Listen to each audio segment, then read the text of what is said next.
inciting sedition is parang nanghihikayat ng sedisyon na pabagsakin ng gobyerno. Hindi ho namin ginagawa yon sa gobyerno. Kami lamang ay nagpapahayag ng damdamin. General Romeo Bronner,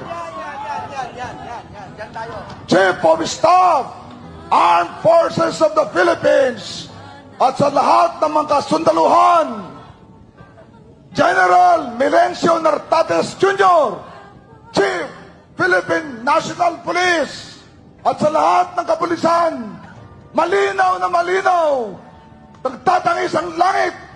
Narinig natin, nakita natin ng ating Commander-in-Chief ay hindi karapat-dapat dahil siya ay magnanakaw at siya ay bangag. Kaya ang taong bayan, pakinggan ninyo ang kanyang sinisigaw. Pakinggan ninyo ang mga taong bayan. Ang sinasabi ng taong bayan, kayo ay kampihan ang taong bayan para sa laban na ito.